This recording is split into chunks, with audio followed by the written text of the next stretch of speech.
देखिए, हमारे देश में एक यूनिवर्सिटी है, उस यूनिवर्सिटी के अंदर 40 छात्र छात्राएं पढ़ते हैं। उसमें से कई नेपाल के तो कई विदेशी छात्र छात्राएं हैं। उनमें से नेपाल जो लोग थे, नेपाल के छात्र थे, उन्हें ये कहा जाता है 40,000 छात्रों के बीच कि तुम जहाँ देश का जितना बजट है उतना हम तुम्हें सिर्फ खिलाते पिलाते और रखते हैं। इसके बाद ये स्टेटमेंट वीडियो सोशल मीडिया पे वायरल होती है। इसके बाद नेपाल के प्रधानमंत्री कहते हैं कि इसका अंजाम अच्छा नहीं होगा। सवाल ये कि आखिर नेपाल के प्रधानमंत्री, जो कि एक छोटा सा देश है, वो भारत को इतनी बड़ी बात क्यों और कैसे कह सकता है। वहीं दूसरी ओर एक तरफ उसी यूनिवर्सिटी में वहां के गार्ड्स जो थे बहुत बुरे तरीके से बच्चों के साथ मारपीट करते हैं। आखिर क्यों। वहीं तीसरी तरफ उसी कॉलेज में एक कॉल रिकॉर्डिंग वायरल होती है। उसमें एक लड़की को बहुत ही अब्यूज तरीके से अब्यूज किया जा रहा था, इसलिए जिसके वजह से शायद उस लड़की ने सुसाइड कर लिया।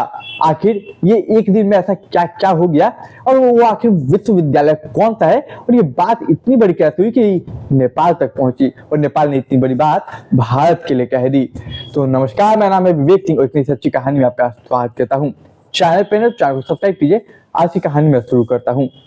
तो आज की हमारी जो कहानी है वो कहानी है उड़ीसा की राजधानी भुवनेश्वर की। इसी भुवनेश्वर में एक बहुत ही फेमस विश्वविद्यालय यानी कि यूनिवर्सिटी है, KIIT यूनिवर्सिटी। इसी यूनिवर्सिटी में एक छात्र पढ़ते प्रगति नाम की, जो कि 3rd ईयर की बीटेक की स्टूडेंट है।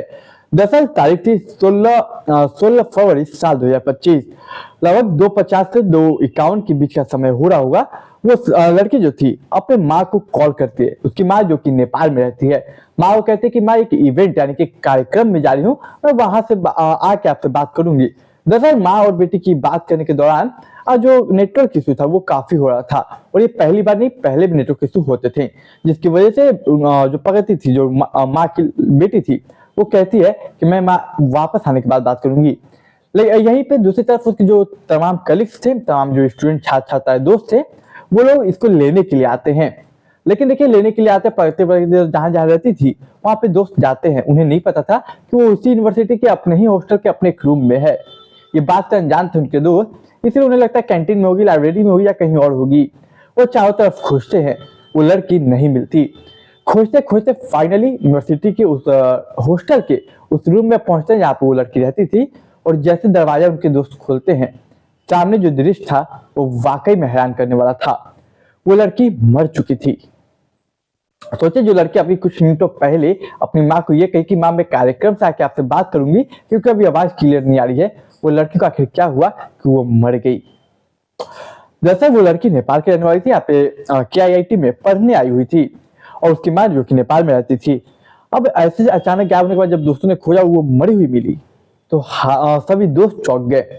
इसी में उस लड़की का एक चचेरा भाई था। वो चचेरा भाई उसकी माँ को कॉल करता है कि देखिए ऐसा सब बात है, आपकी बेटी यानी कि मेरी बहन मर चुकी है। अब देखिए, उस यूनिवर्सिटी में लगभग 40,000 छात्र छात्राएं पढ़ते हैं। उसमें से कई विदेशी हैं, जिसमें से लगभग 2,000 विदेशी हैं और बाकी नॉर्मली अपने देश के हैं। लेकिन उसी 2,000 में से 40% जो छात्र या छात्राएं हैं वो नेपाल के हैं। इसके बाद देखिए, इधर जब बात आगे बढ़ती है तो सभी लोग जो नेपाल के थे वो लोग इस लड़की के पक्ष में आते हैं और उसके लिए प्रोटेस्ट वगैरह धारणा वगैरह पे उतरते हैं। अब देखिए, धारणा वगैरह पे उतरते हैं, लेकिन इस बीच कई बातें सामने आती है। बातें कुछ ऐसी थी कि दरअसल एक शख्स है आदित्य नाम का। दरअसल आदित्य नाम का जो शख्स है वो उसका बॉयफ्रेंड है। इस यूनिवर्सिटी में एक बहुत ही तेजी से कॉल रिकॉर्डिंग वायरल हो रही थी। वो कॉल रिकॉर्डिंग था आदित्य और प्राकृतिक का। दरअसल उस लड़की का ये बॉयफ्रेंड था और इस कॉल रिकॉर्डिंग में कुछ अब्यूज तरीके से ये जो लड़का था वो बहुत ही अब्यूज तरीके से उस लड़की को अब्यूज कर रहा था, बहुत गंदी गंदी बातें कर रहा था या प्रेशर बना था, धमका रहा था। ऐसी रिकॉर्डिंग वायरल होती है। जहां तक रिपोर्टों का मानना है, उसके हिसाब से वो दोनों गर्लफ्रेंड बॉयफ्रेंड थे और लड़का फिजिकल होने के लिए डिमांड कर रहा था कि उसे फिजिकल होना था लड़की के साथ, लेकिन लड़की को उसके साथ फिजिकल नहीं होना था। इस बात से वो ऐतराज जताती है, जिसको लेकर उसने इस रिकॉर्डिंग को लड़के ने वायरल किया। और ये लड़का जो था उसके पास कुछ तस्वीरें भी थी जो कि वायरल करने का धमकी दे रहा था कि ये कुछ प्राइवेट में मुझे तस्वीरें नॉर्मली वो बना रहा था कि अगर तुम नहीं करोगी, फिजिकल नहीं होगी, तो वीडियो ये फोटो जो है वो वायरल कर दूंगा। ये बात कहीं ना कहीं सभी छात्रों को पता चल चुकी थी, यूनिवर्सिटी को पता चल चुकी थी। अब इसकी वजह से उसने सुसाइड किया, ऐसा रिपोर्ट बताती है कुछ कि वो कॉल रिकॉर्डिंग वायरल हुआ, वो लड़का बहुत परेशान प्रताड़ित कर रहा था उस लड़की को। इसकी वजह से उस लड़का को पकड़ने के लिए तमाम छात्र छात्राएं वहां पे जाते हैं जहाँ पे वो लड़का हॉस्टल में रहता था या जहाँ रहता था, लेकिन वो लड़का फरार हो चुका था। अब देखिए इधर तो 2000 नेपाल के 2000 में से 40% नेपाल के छात्र छात्राएं थे, लेकिन उन 40,000 में से कई सारे छात्र छात्राएं इनके समर्थन में आते हैं कि इसके खिलाफ उच्च कार्रवाई होनी चाहिए, एक ऊंची कार्रवाई की मांग करते हैं। इसी को लेकर वो प्रोटेस्ट करते हैं पूरी रात कि हमें एक अच्छा इस केस पे अच्छी जांच बैठनी चाहिए, ऊपरी जांच बैठनी चाहिए, जिसपे उस लड़के को पकड़ा जाए, इन्वेस्टिगेशन हो कि आखिर मामला पूरा क्या है, आखिर उसने और क्या कहा या फोर्स किया या कहीं उसी ने तो नहीं मार दिया, तमाम चीजें। इधर देखिए प्रोटेस्ट चल रहा था। प्रोटेस्ट चलने के बाद इधर जो लड़की की लाश थी उसको पुलिस ऑलरेडी कब्जे में लेकर पोस्टमार्टम के लिए भेज चुकी थी, लेकिन इसके बाद जो होता है वाकई में हैरान कर देता है। इधर जो स्टूडेंट है, छात्र छात्रा है, वो लोग गेट को बंद कर दिए थे, जो तमाम यूनिवर्सिटी में आने जाने के रास्ते थे उसको ब्लॉक कर दिए थे। देखिए इसी बीच होता क्या है कि यूनिवर्सिटी गुस्सा हो जाता है और यूनिवर्सिटी की तरफ से एक ऑफिशियल तौर पे लिखित तौर पे 17 फरवरी को एक लेटर इशू किया जाता है कि 25 दिसंबर साल 2025 तक जितने भी नेपाली स्टूडेंट हैं, जो कि नेपाल के स्टूडेंट हैं, उन सभी का कॉलेज में आना मना है। कॉलेज उनके लिए 15 दिसंबर साल 2025 तक बंद है।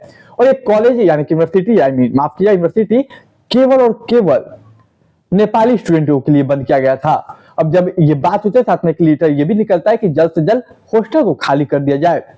अब देखिए जैसे ये लेटर निकलता है, ऑफिशियल तौर पर रजिस्ट्रार निकालते ये लेटर, फौरन जो तमाम लोग थे और तमाम जो स्टूडेंट थे वो अपना बैग पैक करने लगते हैं और जो भी सामान थे उनको पैक करके यूनिवर्सिटी से निकलने का प्लानिंग करते हैं, निकलने की तैयारी करते हैं। लेकिन उनके साथ जो बदसलूकी की जाती है वो वाकई आपको हैरान कर देगी। देखिए वो तो बैग पैक करके निकल रहे थे, इधर यूनिवर्सिटी उन्हें निकाल रहा था, लेकिन निकालने से पहले जो वहां के गार्ड्स थे वो उनके फोन को चेक कर रहे थे, कहीं सब के बीच किसी ने कोई वीडियो ना बना लिया हो, कहीं कोई सोशल मीडिया पे वायरल ना कर दे, इसीलिए वो फोन चेक कर रहे थे। इसी बीच वहां के जो गार्ड्स थे वो उन छात्र छात्राओं को जल्दी जल्दी निकालने के चक्कर में कई छात्र छात्राओं के साथ वो बदसलूकी से मारपीट करते हैं। देखिए वो कई मारपीट करते हैं, कई लोग घायल भी होते हैं, कुछ छात्र छात्रा बताया जाए कि तकरीबन 800 समथिंग नेपाल के स्टूडेंट थे जिनके साथ ये सब बदसलूकी की गई और स्पेशली ये जो यूनिवर्सिटी था वो नेपाली स्टूडेंट के लिए ही बंद किया गया था। उसके बाद देखिए जल्दी भेजने के चक्कर में जो यूनिवर्सिटी की तरफ से गाड़ियां थी, वो गाड़ियां कटक रेलवे स्टेशन, कटक नाम का रेलवे स्टेशन है, वहां पे सभी छात्र छात्राओं को उतार दिया गया। अब छात्र छात्राएं को समझ में नहीं आता क्या कि वो करे तो करे क्या। इधर उन्हें हॉस्टल से निकाल दिया गया था, इधर वो करे तो करे क्या। देखते देखते उन्हीं में से कुछ वीडियो था जो कि बच गया था, वो देखते देखते सोशल मीडिया पे वायरल हो जाता है। इसी बीच देखिए वायरल होता है और इधर एक स्टेटमेंट जारी होता है जो कि सोशल मीडिया पे वायरल होता है। वो स्टेटमेंट उसी कॉलेज की यूनिवर्सिटी की एक प्रोफेसर का था, वो था मंजू शाह पांडे। मंजू शाह पांडे एक महिला होती है जो कि उस रात एक स्टेटमेंट जारी करते सभी 40,000 छात्र छात्राओं के सामने, कहते हैं कि तुम्हारी हिम्मत कैसे हुई इस धारणा पे बैठने की, प्रोटेस्ट करने की, जबकि ये पूरा यूनिवर्सिटी तुम 40,000 स्टूडेंट यानी कि छात्र छात्राओं को खिलाता पिलाता और रखता है। वही एक और महिला थी, बताया जाता है दोनों प्रोफेसर थे, जयंती नाथ।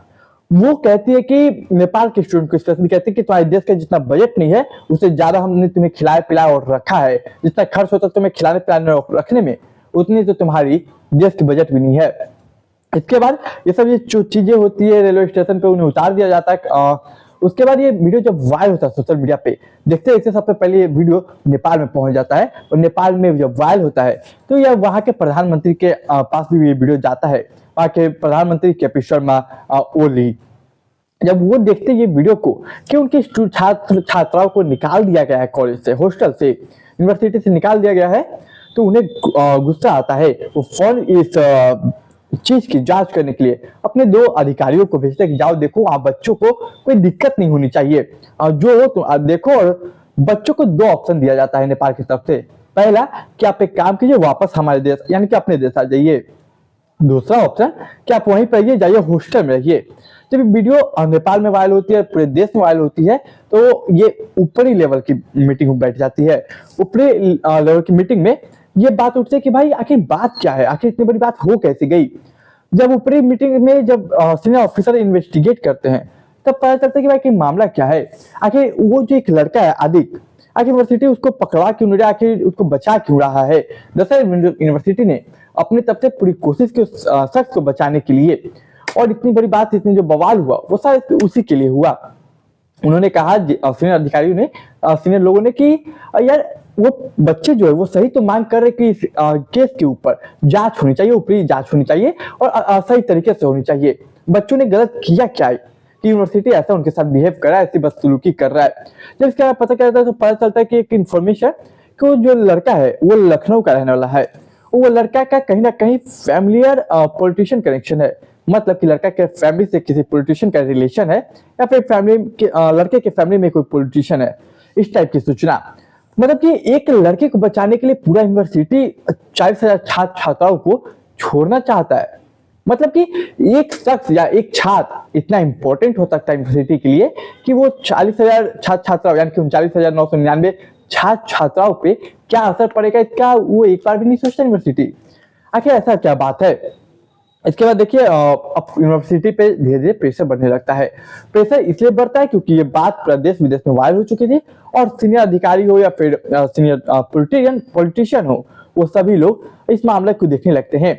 यहीं पे एक खबर आती है कि लाइब्रेरी में उस लड़की को रिसेंटली प्रताड़ित किया गया था उस लड़के के द्वारा, और वो दोनों रिलेशनशिप में थे। ब्रेकअप के बाद जो प्रेशर हुआ था, प्रेशर बनाया गया था कि लाइक तुम्हें मेरे साथ फिजिकल होना पड़ेगा, और इसकी वजह से ब्रेकअप होता, और इसकी वजह से कॉल रिकॉर्डिंग जो वायरल हुई थी उसमें बहुत अभद्र भाषाओं का उपयोग किया गया था लड़के के द्वारा उस लड़के के लिए, और इसकी वजह से शायद लड़की ने सुसाइड किया।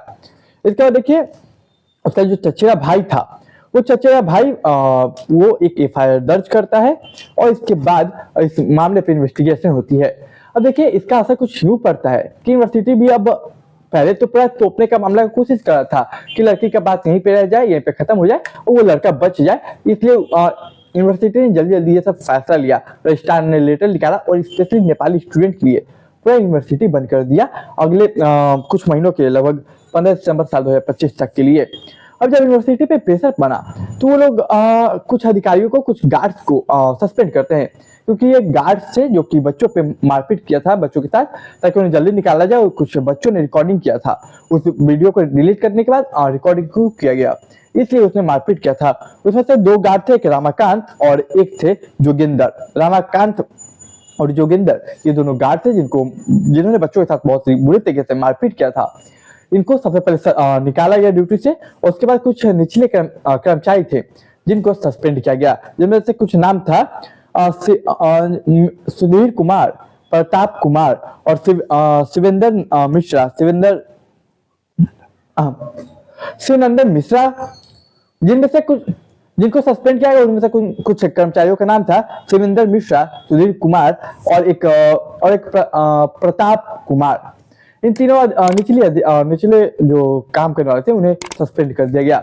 बाकी जो महिलाओं ने स्टेटमेंट दिया था कि तुम्हारे देश की आबादी, तुम्हारे देश की जो बजट है उससे ज्यादा हम तुम्हें खिलाते पिलाते हैं, या फिर जो भी बुरा भला कि तुम्हारी हिम्मत कैसे हुई, ये सब जो 2 महिलाओं ने यानी कि प्रोफेशन में आकर स्टेटमेंट दिया था, उनमें से एक प्रोफेशन ने आके माफी भी मांगी कि उन्हें उनकी गलती का रियलाइज है, एहसास है।